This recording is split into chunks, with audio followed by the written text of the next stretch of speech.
ရုပ်ပိုင်းဆိုင်ရာငရဲလို့ခံစားရတဲ့ခန္ဓာကြီးခံတဲ့စိတ်ဓာတ်တွေလုံးဝပြုတ်ကွဲလာတဲ့အထိခံစားရတဲ့ Natsuki Subaru ရဲ့အကြောင်းလေးကိုကျွန်တော်သိတဲ့လောက်လေးဖောက်တယ်ချခြင်းပါတယ်ဗျပထမဆုံးအနေနဲ့ခန္ဓာကြီးနဲ့စလိုက်ရအောင်ခန္ဓာကြီးခံဟာအစပိုင်းမှာတာမန်ကျောင်းသားတစ်ယောက်ပါဒါပေမဲ့မတော်တဆမှုတစ်ခုကြောင့်ဂိုးတစ်ယောက်ရဲ့ကိုယ်အင်္ဂါတွေကိုသူ့ခန္ဓာကိုယ်ရဲ့ထည့်သွင်းခွဲစိတ်ခံလိုက်ရပြီးဂိုးတစ်ကောင်ဖြစ်လာခဲ့တာပါဂိုးဖြစ်သွားရတဲ့ကဘာကိုမှစာမရတောင်းမရနဲ့သူ့ကိုယ်သူအမြဲရွံ့ရှာနေခဲ့ရပါတယ်ရေရှင်ရဲ့လက်တွေရောက်သွားတဲ့အခါမှာခြေချောင်းလက်ချောင်းတွေကိုအရှင်လက်ဖြတ်တောက်ခံရကိုယ်ခန္ဓာကိုထက်က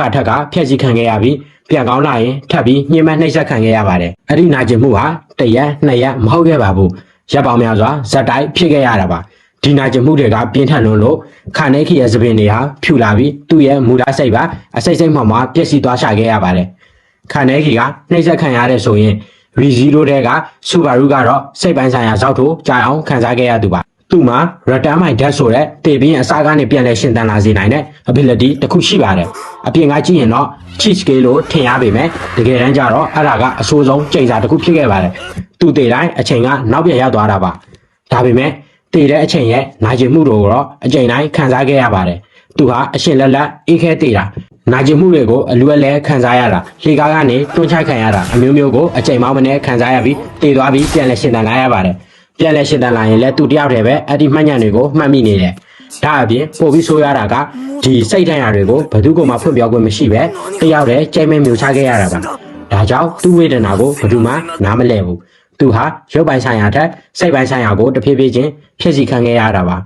ခန္ဓာခီရဲ့နာကျင်မှုဟာလူသားဘဝကိုဆုံးရှုံးပြီးကိုယ်တိုင်မှာပြောင်းလဲသွားရတဲ့ဝေဒနာ